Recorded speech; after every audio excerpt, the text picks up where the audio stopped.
Salut à tous. Alors la vidéo que je fais aujourd'hui, on va rebosser sur le PT Cruiser. Donc le spécialiste en flexible hydraulique m'a rappelé. Il a su bidouiller quelque chose avec ma durite, donc il a pu la réparer en espérant qu'elle soit à nouveau utilisable. Donc pour ceux qui n'ont pas suivi l'histoire, j'ai eu un souci de fuite au niveau de la durite haute pression de la direction assistée.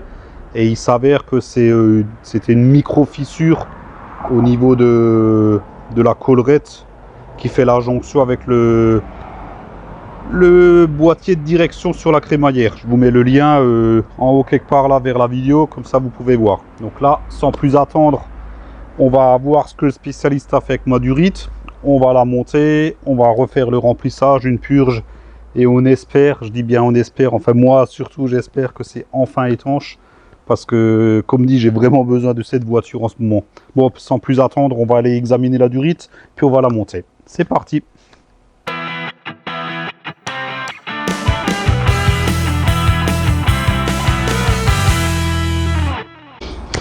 Donc, voilà notre fameuse durite en question. Donc ça, c'est la partie qui va sur la pompe, qui n'a pas bougé. Et le spécialiste, il a coupé la partie flexible avec la partie rigide à l'autre bout.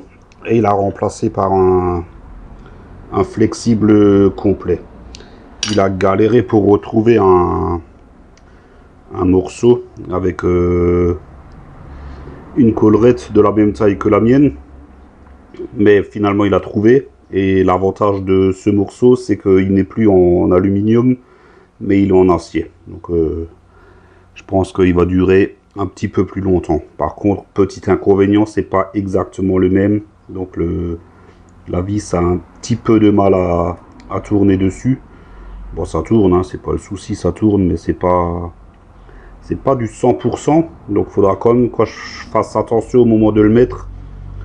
Ça, c'est un coup à faire prendre le pas de vis de travers, puisque ça force déjà à la base, donc il faudra faire gaffe. Il l'a éprouvé à plus de 300 bars et elle tient. Donc normalement avec ça, je devrais être tranquille. Voilà. Bon bah, il ne nous reste plus qu'à monter ça sur l'auto et à croiser les doigts. Allez hop, on y va. Bon. Du coup, on est sous la voiture pour le remontage. Là, on est à l'avant. Au niveau du compresseur de clim, j'avais dit que j'avais un peu galéré pour sortir la durite. Donc du coup, pour me faciliter la tâche, je vais déboîter cette durite. Ça, c'est la durite qui sort de l'échangeur. On va aussi défaire le connecteur qui est au cul du compresseur de clim. J'ai du mal à vous montrer, hein. Vous voyez, c'est... Ah ouais, voilà, celui-là en plein milieu de l'écran. C'est vraiment exigu. Donc là, je vous explique ce que je fais, mais je vais pas pouvoir vous le montrer parce que, voilà, c'est... Il y a un net manque de place. Ah oui, je vais aussi vous montrer pour défaire cette durite-là. Voilà. Donc ça c'est un système d'attache rapide. Donc le collier il tient avec un circlips qu'il faut basculer sur la languette suivante. Là je l'ai déboîté, c'est pas du tout ce qu'il fallait faire.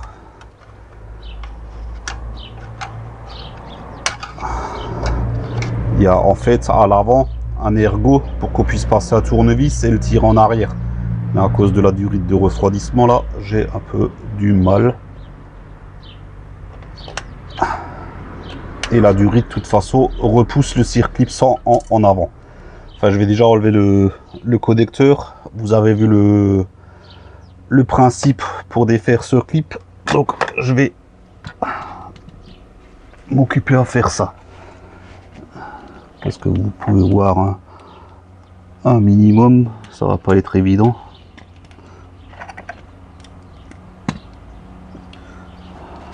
Hop.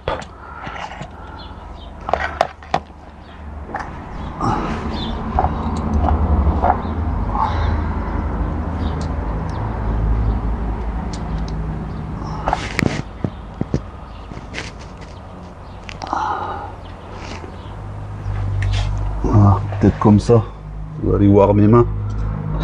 peut-être pas forcément ce que je fais. Bon, le connecteur, toujours pareil, hein, un système de languette à appuyer. Et on le déboîte.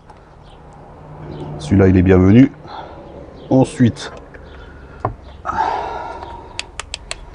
voilà cette fameuse durite là.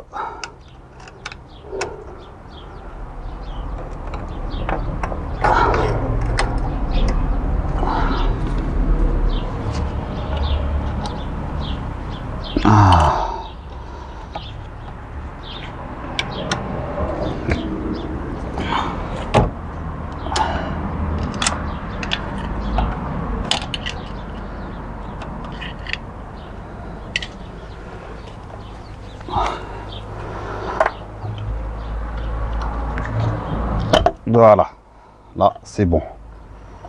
Donc la durite est déboîtée. Et là on peut en profiter pour tout de suite remettre le circlip en place.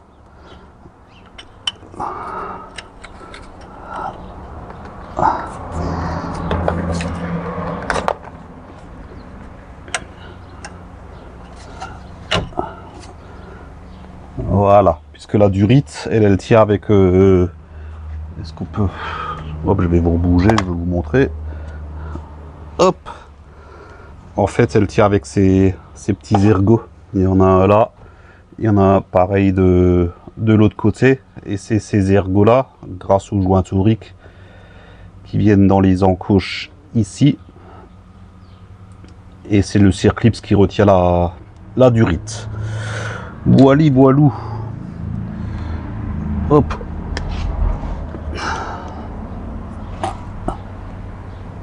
Ah non, le but du jeu maintenant, c'est de repasser la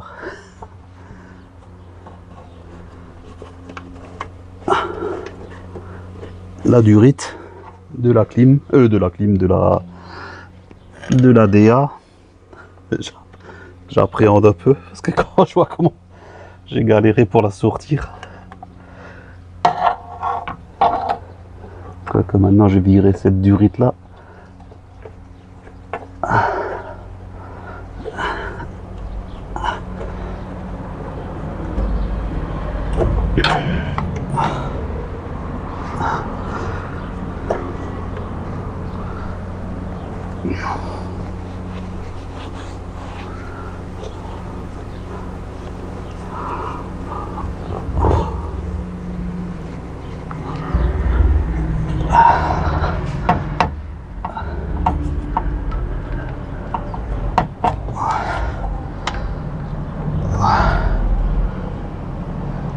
Bon, ça y est, je l'ai enfoncé dedans.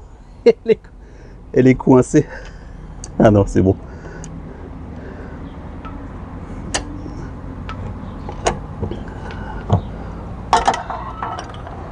Merde.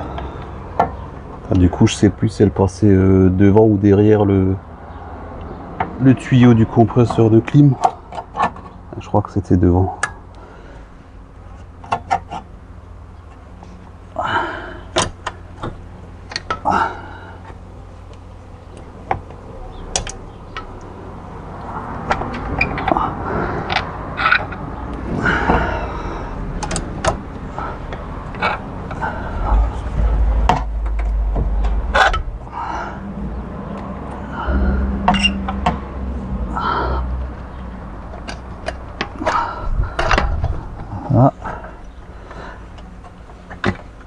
Ah bah je crois bien que ça y est. Je vais aller vérifier.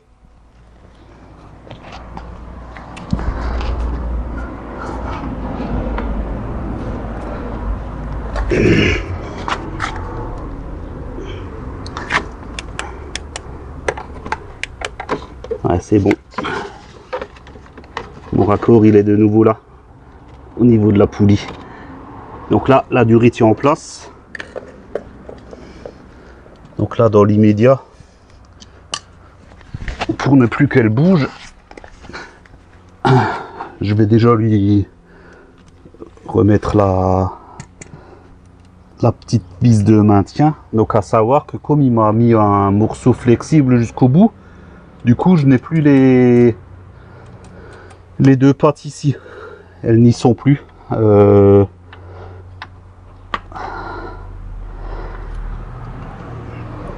Faudra que je me démerde à la fixer autrement.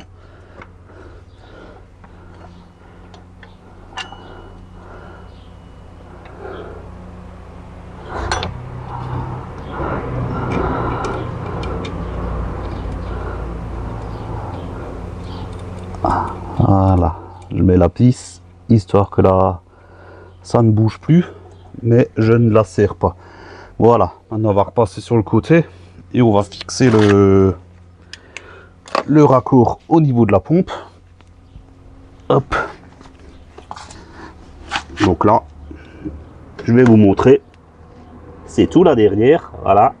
Donc on passe, voilà, il y a l'aile, le pare-bout. Donc on dégage le pare-bout, on passe dedans et tout au fond c'est ici. Donc bah, vous vous doutez, je peux pas vous filmer ça comment je suis en train de remettre ce raccord. Donc je vais revisser ce raccord hors caméra et je vous reprends juste derrière. Hop, ça y est, mon raccord est enfin vissé. J'essaie de vous le montrer. Pas évident, hein. On va avoir des doigts de fée, hein. Donc là, au bout de mon doigt, donc c'est pareil, hein, comme c'est une durite rigide qui en plus a une forme biscornue, on fait un petit peu tirer dessus pour rentrer le raccord dans la pompe. Et après au niveau de la vis, il faut vraiment faire très attention de ne pas la faire prendre de travers. La durite rigide force quand même un petit peu dessus, donc on a vite fait de la faire prendre de travers. Ça a failli m'arriver, heureusement je m'en suis rendu compte. Donc je suis immédiatement revenu en arrière et en fait avec un doigt j'ai dû tirer un petit peu sur la partie rigide et avec l'autre main j'ai réussi à faire prendre la vis comme il faut. Donc là ça y est, elle est en place. Prochaine étape, on va remonter la courroie. Alors ça c'est pareil, hein, c'est putain, c'est pas évident. Hop. Alors, où c'est qu'on est? Alors, elle passe tout en haut. La partie la plus haute, c'est l'alternateur. Elle s'est à moitié enlevée de dessus. Faut que je la remette. Je suis désolé, hein. On voit rien du tout. Ensuite on a là un galet en rouleur, voilà.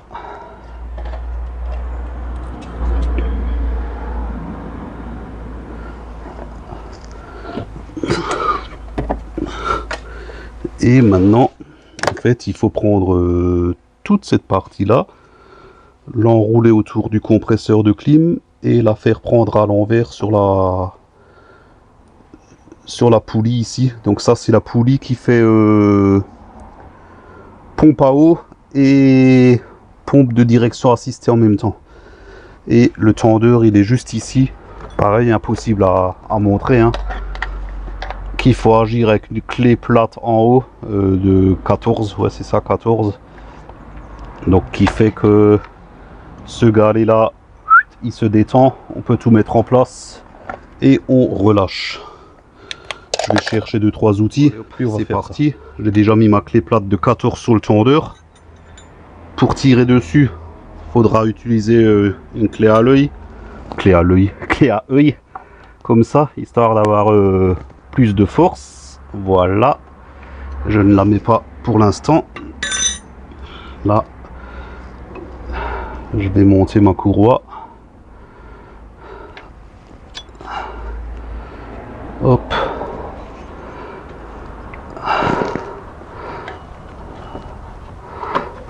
Voilà.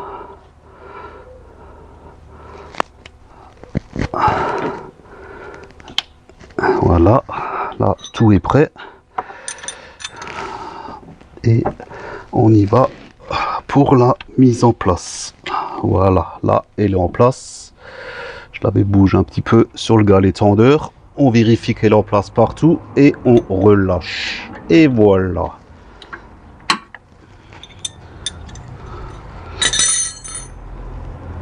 Donc là, c'est bon. Je vérifie quand même tout en haut sur l'alternateur. C'est bon, elle est bien en place. Donc elle est bien en place partout. Donc on a fini sur l'avant de la voiture et sur le côté. Voilà. Donc tout est en place. Hop, je retire mon garde-boue. Voilà, ici aussi. Un petit peu de lumière. Voilà, la courroie est en place partout. Par contre, le garde-boue, je ne vais pas le refixer tout de suite. On va d'abord finaliser la pose de la durite. On mettra du liquide, on mettra tout sous pression, puisque bien sûr, comme on a déposé la durite ici, il faudra quand même s'assurer qu'il n'y a pas de fuite à ce niveau-là. Ça serait ballot que j'ai plus de fuite à la crémaillère et que j'en ai une ici maintenant. Hein. Enfin, hop. On va pas s'imaginer le pire. On va maintenant passer sous la voiture pour fixer la durite sur la crémaillère. Ouais, on va pas aller à la crémaillère tout de suite, on va quand même finir là devant, puisqu'on avait retiré notre connecteur du compresseur de clim, donc qu'on peut remettre.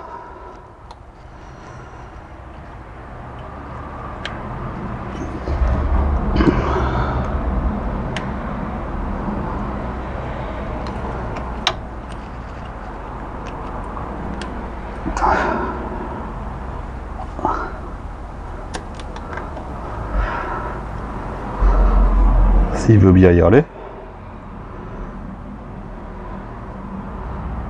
Pas pourquoi qu'il veut pas. Allez. Ah, ça y est.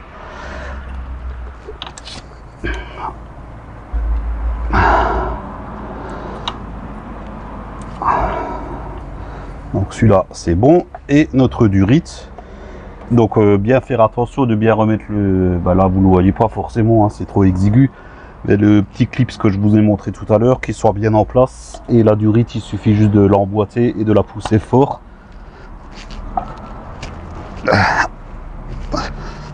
Et voilà, et elle se verrouille. Clic, elle est verrouillée. Donc là, pour ce coup-ci, on a fini en dessous. Alors je laisse pour l'instant en suspens la... Hop, où c'est qu'elle est? Ici, la petite vis de serrage de la durite. Je serrerai à la fin. On a les deux autres ici, pareil. Là, je vais me faire un petit système, je pense, avec des pattes, des rilsans. Je vais bien trouver quelque chose. Et là, on va s'empresser de remettre la durite sur la crémaillère. Voilà. Donc là, on est côté crémaillère. On a notre durite qui, du coup, est souple. Donc là, c'est pareil. Hein, il va falloir tirer un petit peu dessus pour la mettre en place. Voilà.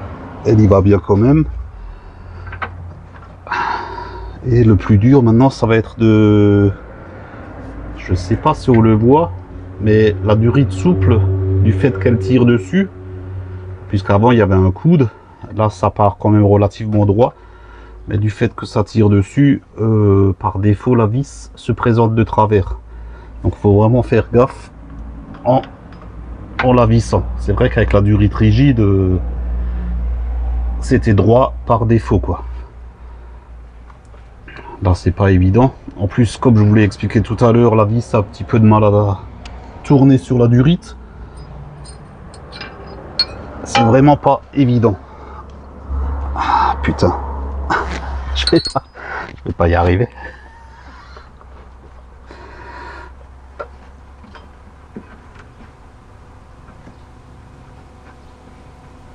Ah putain. Faudrait que je puisse passer mon autre main.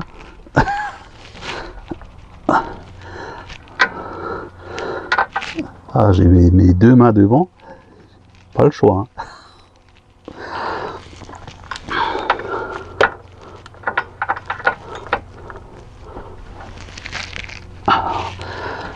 Allez. Putain.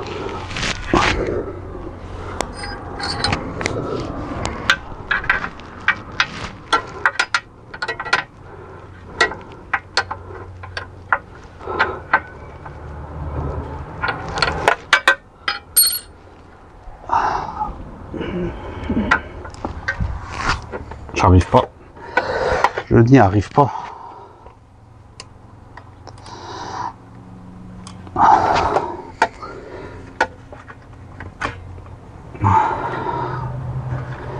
Merde.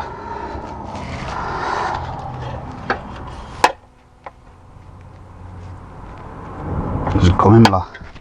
Bon, je suis désolé. Pareil, hein, j'ai la caméra qui me gêne énormément. J'ai besoin de mes deux mains puisque je dois tenir la durite droite et visser de l'autre main. Donc je vais faire prendre ça hors caméra.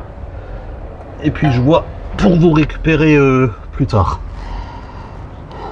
Bon, j'ai beau forcer dans tous les sens, j'ai pas réussi.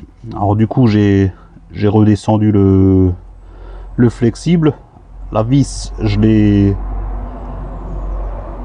reculé au maximum.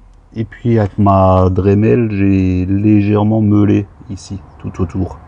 Mais quand je dis léger, c'est vraiment léger, hein, puisque la vis tournait déjà. Hein, il n'y avait pas grand chose à... En y allant à la main, on arrivait à la faire tourner, mais là, du bout des doigts, c'était impossible. Donc comme dit, il n'y a vraiment pas grand chose à enlever. Donc un petit coup de Dremel, et voilà. Et maintenant, elle tourne librement du bout des doigts. Donc là, je pense que je vais pouvoir la faire prendre dans le boîtier de direction. Donc pareil, hein, pour des raisons d'accessibilité, je vais faire ça hors caméra et je vous reprends juste derrière. Bon bah ça y est, juste avec ce simple petit meulage qui permettait de faire tourner l'écrou sur la durite, j'ai pu la faire prendre. C'était en guillemets relativement simple une fois qu'on pouvait tourner la vis sur la durite. Et là, je suis en train de la serrer avec ma clé raccourcie.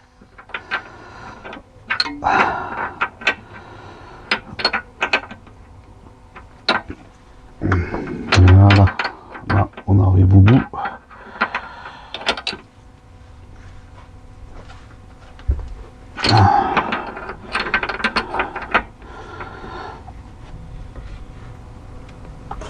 C'est difficile de juger le serrage quand on a un bras de levier qui fait à peine 5 cm quoi. Je vais y aller à deux mains. Et peut-être même un petit coup. Voilà.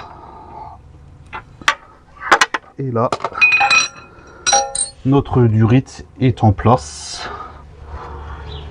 Et puis quand on regarde après par en dessous, je dirais elle suit bien elle est le long du quartier d'huile comme avant, elle bouge quasiment pas.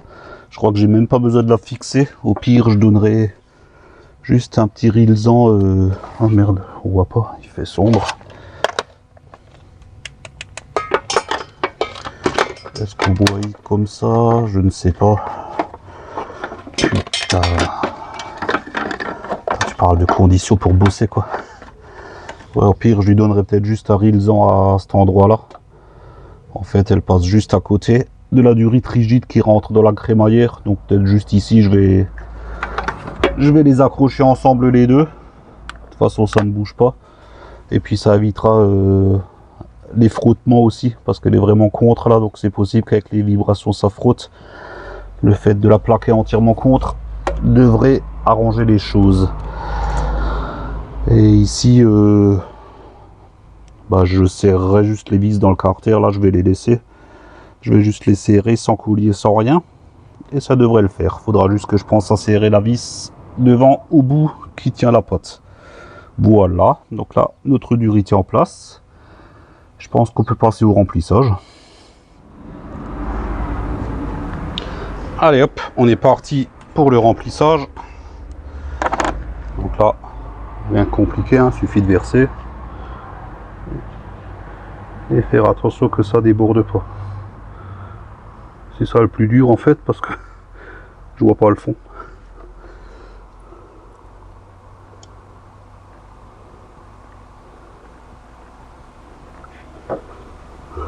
Voilà.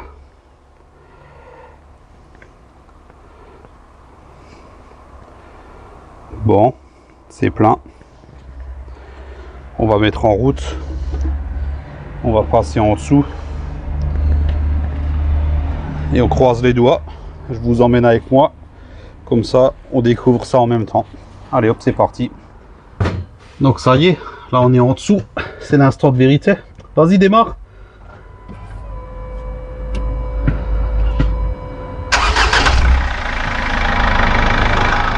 Tourne à gauche. À droite. À gauche. À droite. À gauche. Enfin, c'est étanche. Je n'y croyais plus, c'est enfin étanche. Bon, on va quand même ressortir et on va vérifier au niveau de la pompe, puisqu'on avait aussi démonté là-bas. Donc par acquis de conscience, on va quand même jeter un œil là-bas. Donc on se retrouve au niveau du passage de roue.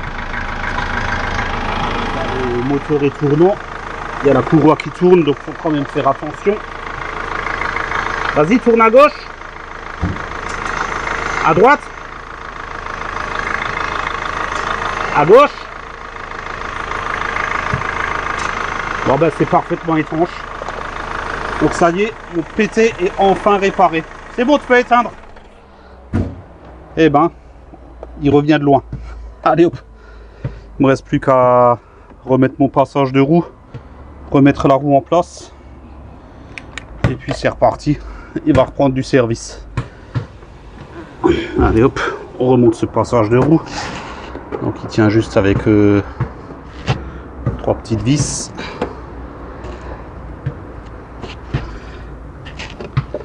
Qu'est-ce que je suis content que j'ai préparé cette voiture.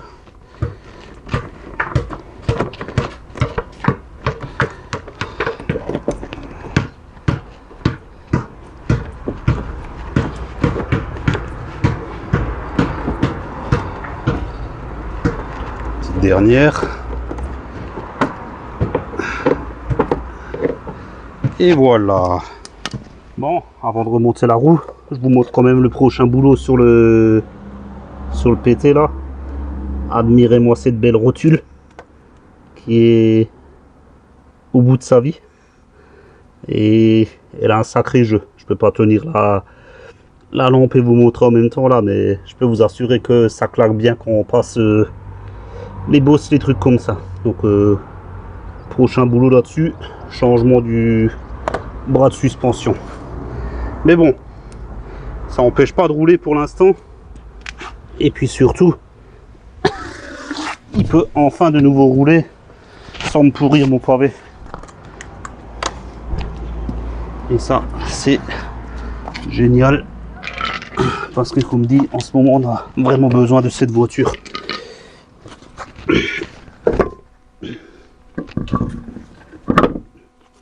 Voilà.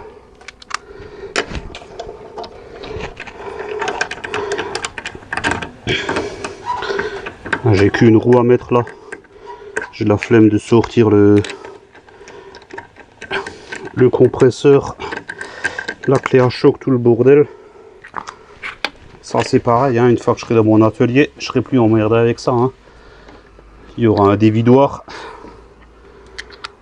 Il y aura qu'à tirer sur le tuyau. Et puis tout ça, ça viendra tout seul. Bientôt, bientôt. Il reste encore pas mal de boulot. Voilà. Ça c'est bon.